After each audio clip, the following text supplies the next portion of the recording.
Hello friends, today topic respiration. శ్వాస వ్యవస్థలోని కొన్ని ఇంపార్టెంట్ బిట్స్ మీకు యూజ్ఫుల్ అవుతాయని ఆశిస్తూ ఈ వీడియో మీకు యూజ్ఫుల్ అనిపిస్తే ఈ వీడియోకి ఒక లైక్ చేయండి, మీ ఫ్రెండ్స్తో షేర్ చేయండి. ఫస్ట్ బిట్ చాలా ఇంపార్టెంట్ బిట్. శ్వాస వ్యవస్థ ప్రాథమిక విధి ఏమిటి? శ్వాస వ్యవస్థ ప్రాథమిక విధి ఏమిటి? ఫస్ట్ ఆప్షన్ రక్త ప్రసరణ వ్యవస్థ, నెక్స్ట్ వాయువుల మార్పిడి, పోషకాల శోషణ, వ్యర్థాల తొలగింపు. Answer, what is the answer? మనకి ప్రాథమిక విధి, శ్వాస వ్యవస్థ ప్రాథమిక విధి వాయువుల మార్పిడి. First one, B is the correct answer. Next, ఊపిరితిత్తుల్లో వాయువుల మార్పిడికి ఏ నిర్మాణం బాధ్యత వహిస్తుంది? ఊపిరితిత్తుల్లో వాయువుల మార్పిడికి ఏ నిర్మాణం బాధ్యత వహిస్తుంది? శ్వాసనాళం, అల్వియోలి, శ్వాసకుహరం, స్వర పేటిక. ఇవి ఇక్కడ answer B is the correct. Alveoli అనేది వాయువుల మార్పిడికి బాధ్యత వహిస్తుంది. ఊపిరితిత్తులో ఉండే ఈ నిర్మాణాలే వాయువుల మార్పిడికి ప్రధానంగా యూజ్ అవుతూ ఉంటే వీటిని ఊపిరితిత్తుల యొక్క స్ట్రక్చరల్ ఫంక్షనల్ యూనిట్స్గా చెప్పడం జరుగుతుంది. నెక్స్ట్, శ్వాసక్రియలో పాల్గొనే ప్రాథమిక కండరం ఏది? శ్వాసక్రియలో పాల్గొనే ప్రాథమిక కండరం, ఇక్కడ ప్రాథమిక కండరం ఇంటర్ కోస్టల్ కండరాలు అనేవి ప్రాథమిక కండరాలు. Answer B is the correct. Next, గాలి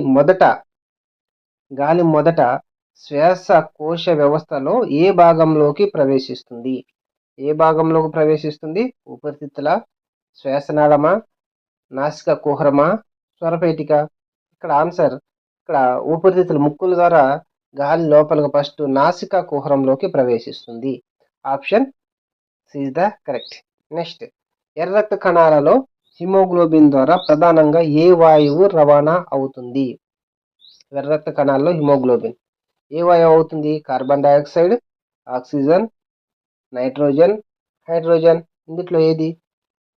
4 ఆక్సిజన్ అణువుల్ని హిమోగ్లోబిన్ అనేది క్యారీ చేస్తుంది. 4 ఆక్సిజన్ అణువులని హిమోగ్లోబిన్ క్యారీ చేస్తుంది. నెక్స్ట్, ప్రధానంగా కాబట్టి ఇక్కడ మనకు ఆక్సిజన్, కార్బన్ డైఆక్సైడ్ కూడా క్యారీ చేస్తుంది. మనకు యూజ్ఫుల్ అయ్యేటువంటి ఆక్సిజన్ని ప్రధానంగా క్యారీ చేస్తుంది రెస్పిరేషన్ కోసం. నెక్స్ట్, క్రింది వాటిలో ఏ నిర్మాణాలు ఎగువ శ్వాసకోశంలో భాగంగా ఉన్నాయి? ఏమున్నాయి ఎగువ శ్వాసకోశంలో భాగంగా? అల్వియోలై లేదా శ్వాసనాళాలు, ఫ్యారింగ్స్, ఊపిరితిత్తులు. ఊపిరితిత్తులు కింది వైపు దిగువ భాగంలో ఉండేటువంటి నిర్మాణాలు. ఊపిరితిత్తుల్లోనే ఈ అల్వియోలైస్ అనేవి ఉంటాయి. అదేవిధంగా శ్వాసనాళాలు ఈ ఊపిరితిత్తుల పైన ఉంటాయి. ప్రధానంగా మరి ఎగువ భాగంలో ఉండే నిర్మాణం ఏంటంటే ఫ్యారింగ్స్ అనేది ఎగువ భాగంలో ఉంటుంది. నెక్స్ట్, రక్తం కణజాలాల మధ్య వాయువుల మార్పిడిని ఏమంటారు? రక్తం కణజాలాల మధ్య వాయువుల మార్పిడిని ఏమంటారు? బాహ్య శ్వాసక్రియ, అంతర్శ్వాసక్రియ, సెల్యులర్ రెస్పిరేషన్, వెంటిలేషన్. ఇక్కడ రక్తము కణాల మధ్య జరిగే శ్వాసక్రియను అంతర్శ్వాసక్రియ అంటారు. ఊపిరితిత్తులకు రక్తానికి మధ్య జరిగే శ్వాసక్రియను బాహ్య శ్వాసక్రియ అంటారు. ఇక్కడ ఆన్సర్ ఏంటిదంటే B is the correct answer. Important. బాహ్య శ్వాసక్రియ, అంతర్శ్వాసక్రియ. కణంలో జరిగే శ్వాసక్రియను సెల్యులర్ రెస్పిరేషన్ అంటారు. ఇది third one. Next, 8th one, ఏ శ్వాసకోశ వ్యాధిని వాయు మార్గాల సంకుచితం ద్వారా కనుక్కుంటారు? వాయు మార్గాలు అంటే మనకి శ్వాసనాళాలు సంకోచించడం వల్ల ఏర్పడే డిసీజ్. ఇక్కడ న్యూమోనియానా, ఆస్తమా, క్షయానా, ఎంపైసెమానా? అంటే ఇక్కడ answer D is the correct. Emphysema అనేది ఇక్కడ answer. Correct answer emphysema. D is the correct answer. Next, శ్వాసకోశ వ్యవస్థ ప్రధాన అవయవం ఏది? శ్వాసకోశ వ్యవస్థ ప్రధాన అవయవం ఏంటిది?